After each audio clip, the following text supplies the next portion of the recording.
Good day mates, ketemu lagi dengan saya Ika Febrilia. Nah setelah sebelumnya kita membahas tentang produk air mineral dalam kemasan, maka di kesempatan hari ini saya akan membahas tentang komponen marketing mix yang lainnya, yaitu tentang price.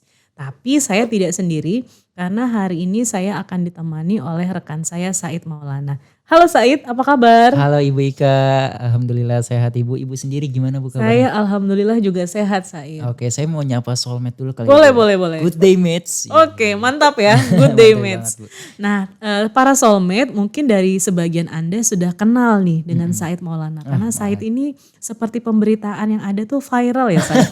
Enggak Bu, enggak. Nah, oke. Sekomplek iya. Sekomplek. Nah, tapi kalau misalnya soulmate belum ada, masih ada yang belum kenal dengan Said, maka di kesempatan hari ini coba deh Said perkenalkan diri terlebih dahulu. Oke, izin perkenalkan ya Bu. Iya, oke. Halo soulmate, perkenalkan nama saya Said Maulana, mahasiswa sarjana terapan angkatan 2019. Jadi saya Oke. sedang menyusun skripsi.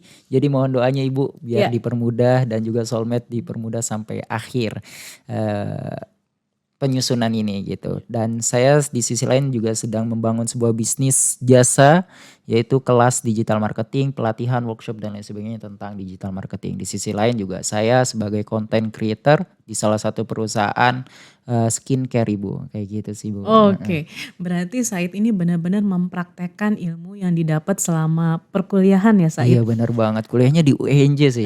Oke, dan apa, digital marketing banget ya Said ya? Benar banget Ibu, kan dosennya Ibu. Oh, oke. Nah Said, kita langsung aja ke bahasan kita tentang price ya. Tadi saya sempat sebutkan tentang komponen marketing mix yang akan kita bahas di hari Iya. ini, itu tentang price. Nah Said pernah dengar kan tentang tiket war Coldplay Said? Oh iya rame banget sih Ibu kemarin Ibu. Oke, nah seperti yang kita tahu nih bahwa Coldplay ini akan menyelenggarakan konser Iya. di Stadion Gelora Bung Karno tanggal 15 November 2023 mendatang. Nah sebagai awal, kemarin di tanggal 17 Mei itu sudah ada yang namanya tiket war gitu ya Oh iya. untuk band Coldplay. Nah Said termasuk orang yang ikut ke dalam tiket war tersebut atau mungkin hanya mengikuti pemberitaannya aja Iya, Said? kalau misalkan saya ikut tiket war-nya, kayaknya saya nggak bakal makan selama 1 tahun. Karena saya sebagai mahasiswa itu tiket sebesar 11 juta itu buat anak kos itu sebesar ya untuk 1 tahun makan Bu gitu. Oke. Jadinya saya cuma ngikutin pemberitaannya aja di sosial media, Instagram, TikTok itu sampai rame banget Bu. Iya Terkait itu. benar-benar rame banget. Nah soulmate banyak hal menarik nih yang sebenarnya kita bisa bahas ya Iya Said ya. benar banget. Tentang tiket war tersebut. Yang pertama tentu saja dari penetapan harga yang berbeda untuk setiap lokasi tempat duduk konser atau yang biasa kita sebut sebagai price discrimination. Apa tuh? Nah kalau di marketing management penetapan harga yang berbeda sesuai lokasi ini dinamakan sebagai location pricing. Jadi meskipun sebenarnya biaya yang dikeluarkan itu sama, tapi produsen itu Iya. bisa menetapkan harga yang berbeda. Oh. Tergantung dari preferensi audiens akan lokasi tempat duduk. Oke, jadi kalau perbedaan harga yang saya lihat layoutnya ya di media sosial Bu, itu jadi harga yang paling murah dan harga yang paling mahal itu berbeda jauh banget Bu. Iya betul Gitu. betul. Yang paling murah itu harus siap-siap jauh pandangan dari stage yang sudah disediakan kayak gitu. Jadi kita cuma merasakan sensasi konsernya aja, tapi kita nggak bisa ngelihat secara jelas kasat mata untuk ngelihat si Chris Martin dan lain sebagainya. Nah kalau misalkan kita pengen ngelihat lebih dekat dengan stage yang sudah disediakan ya kita harus ngeluarin harga yang tadi saya sudah sebutkan Bu, 11 juta. Nah menurut Iya. Bu Ika 11 juta itu worth it gak sih Bu untuk konser sekelas Oke. Coldplay? Nah sebelum saya membahas itu worth it atau enggak gitu ya, saya pengen bahas dulu tentang reference prices nih Apa Said. itu Bu? Jadi harga yang menjadi referensi konsumen. Jadi meskipun konsumen itu punya ekspektasi atau harapan tertentu tentang harga sebuah produk, tapi mereka juga punya yang namanya harga referensi. Nah harga referensi ini bisa berupa 4 hal Apa aja itu? Said. Jadi yang pertama kita bahas satu persatu ya. Boleh. Yang pertama namanya fair price. Jadi harga yang menurut konsumen itu memang pantas dikenakan pada sebuah produk. Jadi kalau pihak penyelenggara tiket ini masih bisa mengenakan harga sampai 11 juta Iya. dan ternyata yang beli juga masih tetap ada aja, berarti memang menurut konsumen harga tersebut pantas untuk sebuah tiket konser band sekelas Oh, Coldplay. pantes banyak yang tiket Ya. war walaupun dengan harga 11 juta itu Iya, ya. karena mereka memang merasa harga tersebut ya masih pantas untuk band sekelas Coldplay ya. Oke, oke. Oke, kemudian kita bahas yang kedua, namanya typical price. Apa itu? Nah, typical price ini adalah harga yang biasanya dikenakan pada produk. Jadi berarti harga tiket konser band sekelas Coldplay yang memang di range harga segitu, Said. Ya, jadi walaupun misalnya dikenakannya di negara yang berbeda, tapi ya memang range-nya ya seperti itu gitu Memang ya. sudah pantas Iya. Coldplay, band sekelas Coldplay ya memang dihargakan segitu ya, Bu? Iya betul. Jadi memang biasanya harganya ya segitu gitu ya. Oke. Jadi walaupun misalnya konsernya di negara yang lain selain Indonesia ya memang harganya segitu. Oke, Ya. paham. Kemudian yang ketiga ada yang namanya last price paid. Apa itu? Nah, kira-kira saya bisa jawab nggak nih? Kalau misalkan dari artinya sih harga terakhir ya, Bu. Harga Udah terakhir. berdasarkan harga terakhir. Oke, Benar nggak sih? kira-kira ada makna yang lain nggak ya? Kalau Last price contohnya paid. gini deh, misal Coldplay kan sekarang di tahun 2023 akan menyelenggarakan konser. Nah, mungkin berpatokan sama harga konser Coldplay tahun sebelumnya di tahun 2022 walaupun di negara manapun tapi harganya mungkin kalau dirupiahkan 11 juta kayak gitu bukan sih, Bu? Bener-bener itu bener banget. Nah, memang Said ini memang udah jago banget kayaknya marketingnya gitu ya. Bisa aja, Jadi Bu. itu adalah harga yang dikenakan pada konser terakhirnya Coldplay. Oh, Ya. alah, iya, iya. Nah itu menjadi referensinya konsumen Said. Kemarin misalnya tuh tahun lalu atau tahun berapa gitu ya konser terakhirnya Coldplay ya harganya memang segitu gitu Iya, ya. iya. Makanya konsumen merasa bahwa di harga 11 juta tersebut ya masih wajar-wajar aja karena terakhir konser ya memang di range harga seperti itu ya. Itu last price paid. Kemudian yang keempat nih, terakhir ada yang namanya historical competitor price. Nah itu adalah harga yang ditetapkan sama pesaing. Jadi band sekelas Coldplay pasti punya pesaing ya, band-band Iya, besar benar yang banget. lainnya. Nah kira-kira berapa nih harga tiket yang dikenakan pada band besar yang lain selain Coldplay? Yang setara ya, Bu? Iya yang Ah. setara, yang mungkin punya kualitas vokalis yang oke sekelasnya Chris Martin atau yang punya banyak lagu hits ya seperti Coldplay. Nah itulah dasar dari penetapan harganya. Oh, Ya. paham. Jadi Itu ada 4 ya. komponen ya, Bu ya? Betul, ada 4 komponen. Jadi yang pertama tadi fair price, yang kedua typical price, yang ketiga last price paid, dan yang keempat historical competitor price. Oke, jadi intinya adalah perbedaan harga tersebut adalah tergantung dengan harga yang mahal tersebut ini tergantung dari demand dari Betul, konsumen itu sendiri ya gitu. Jadi selama konsumen merasa itu harganya masih preferensi buat mereka, masih mampu untuk akhirnya mereka membayar, ya nggak apa-apa, nggak masalah Iya, gitu, oke-oke Bang. aja gitu ya. Karena emang pantas kok harganya segitu gitu ya Iya. untuk mendapatkan crowd konser sekelas Coldplay. Kita tahu sendiri ya, pasti saya juga pernah lihat ya di YouTube gimana meriahnya konser Coldplay. Nah, Iya, jadi benar kalau konsumen ngerasa oh itu masih harga yang pantas ya berarti ya worth it aja. Oke, gitu iya ya. benar banget. Nah oke, ada hal menarik lainnya nih Said. Selain tiket war tanggal 17 kemarin, itu setelah tiket war tersebut muncullah gitu ya akun-akun di media sosial yang menjual harga tiket yang lumayan jauh ya Iya, dari benar harga banget yang itu. pertama gitu. Jadi kalau kita lihat ada yang sampai 2 kali lipat, 3 kali lipat. Nah kira-kira kalau menurut Said masih ada nggak ya yang mau beli? Pastinya masih ada sih, Bu. Nah Gitu. kenapa tuh? Karena kan apalagi kemarin yang kalau saya lihat ya di marketplace ada yang menjual tiket Coldplay tuh 3 kali lipat dari harga aslinya. Wah, wow banget gitu. ya. Dan mereka rela untuk akhirnya beli gitu. Bahkan ada yang sampai ketipu juga kan, gitu sampai pihak BCA juga minta maaf terkait hal itu.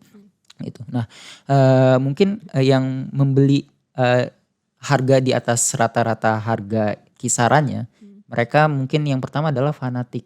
Oke, iya. Fans fanatiknya Coldplay, Bu. Mereka nggak dapet tiket war kemarin, nggak menang nih di tiket war kemarin, jadinya mereka rela untuk akhirnya membeli tiket yang harganya 3 kali lipat lebih mahal dari harga sebelumnya Iya. gitu. Karena setahun nggak ada yang tahu kan tahun-tahun berikutnya Coldplay bakal datang lagi atau enggak Iya, gitu. betul, Jadi betul, apalagi ya ini suatu kesempatan yang besar buat fans fanatiknya buat akhirnya nonton langsung Coldplay tersebut gitu.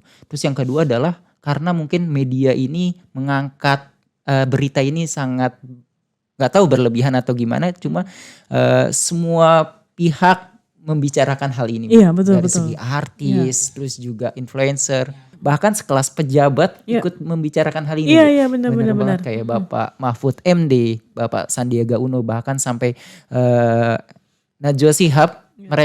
Najwa Shihab ini mengundang Chris Martin, salah satu vokalis dari Coldplay, untuk melakukan Zoom meeting, Bu, Iya, dengan betul betul. mereka. Saya Iya. juga lihat tuh videonya. Nah iya benar banget gitu kan. Jadinya media ini mengangkat hal ini, jadinya hype banget gitu terkait Coldplay ini. Terus yang ketiga adalah mungkin karena circle kali, Bu, Oh, lingkungan. oke. Ibu ngeliat gak sih, Bu, di video-video yang satu kantor tuh Iya, ikutan tiket betul war betul bareng, betul. Bu, Iya kayak iya gitu. iya, saya juga lihat tuh. Nah itu mereka ngelakuin, nggak tahu nih atasannya diizinin atau enggak ya, Bu. Nah, Kayaknya sih diizinin ya karena atasannya nitip tiket juga mungkin. bener ikutan, atau jangan-jangan atasannya calo tiket.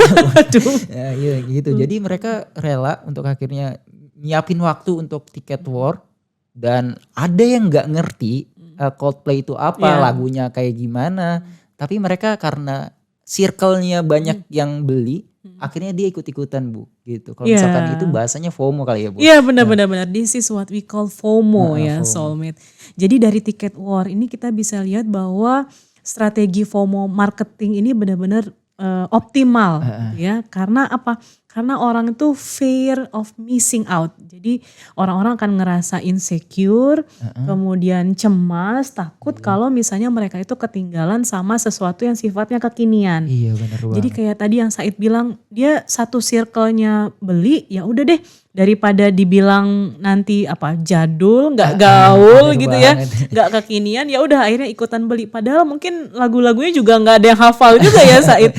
Benar banget. Tapi karena satu circle-nya beli, akhirnya ya udah ikut-ikutan untuk beli tiket si Coldplay ini. Iya, ada yang buat niatnya mungkin karena selain nonton konser ya buat pamer di sosial media sih, Iya, Bu. betul Ya, betul betul. Nanti pas hari H pasti nih mereka akan ngepost di media sosialnya, di reelsnya atau di Instagramnya bahwa lihat nih gue ikutan juga nonton benar Coldplay banget gitu ya. Padahal mungkin sebenarnya mereka bukan fans fanatik tapi jadi kayaknya kesannya gaul banget gitu ya benar karena banget, ya. ikutan nonton Coldplay. Oke, Bu, kalau misalkan kita ngomongin FOMO marketing, ada satu strategi yang bikin konsumen ini ngelakuin FOMO, Bu. Gitu. Apa tuh? Nah, itu namanya riding the wave. Riding the wave. Jadi Nah, kita gimana? mengikuti gelombang, mengikuti ombak yang mana Coldplay ini kan lagi viral, Bu. Nah, jadi kita mungkin ada sebagai pelaku usaha atau UMKM mengikuti keviralannya si Coldplay ini. Jadi ikutan viral. Contohnya lembaga zakat kemarin salah satunya adalah Rumah Zakat. Oke. Dia mendesain flyer tentang kurban yang sama persis dengan poster dari Coldplay itu sendiri, Bu. Oh, Iya, ya ya yang ya. dari layoutnya, terus juga dari segi warna, font dan lain sebagainya tuh sama persis, Bu, desainnya gitu. Nah ini akhirnya si Rumah Zakat ini ikutan viral juga. Ikutlah viral dari kecemplung ya, Bu, kecemplung bahasanya, kecemplung viralannya si Coldplay ini. Banyak orang-orang yang ikut nge-share flyer yang dibuat dari Rumah Zakat. Rumah zakat. Tanpa harus dibayar sama Rumah Zakatnya Iya, gitu. betul, Jadi betul. Rumah Zakat dapat brandingan gratis dari si konsumen kayak gitu. Oke. Iya, saya juga sempat lihat tuh kayaknya muncul juga ya di Iya. Instagram saya. Jadi seating layout yang dibuat sama Rumah Zakat itu benar-benar persis gitu ya. Iya benar Kayak banget. flyer yang di-share sama penyelenggaranya Coldplay. Sampai Iya. tadi kayak Said bilang warnanya pun dibuat persis. Ya Iya. mungkin kita bisa lihat di tampilan berikutnya. Nah iya betul. Ya. Nah iya mirip banget. Nah, jadi seperti yang pernah saya bahas juga mungkin mungkin saya pernah bahas di kelas juga kali ya, bahwa membangun awareness dari konsumen itu sangatlah penting gitu. Nah, Rumah Zakat pintar banget nih dalam memanfaatkan momen yang ada Iya ya. benar banget.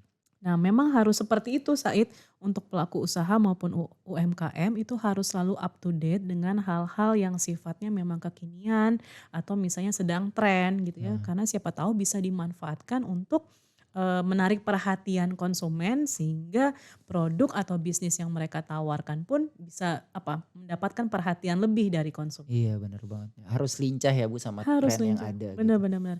Nah seperti yang sedang kita lakukan nih Iya Said, bener. sebenarnya kita juga sedang riding the wave ya. Oh iya jangan-jangan ini video kita bisa viral juga ya?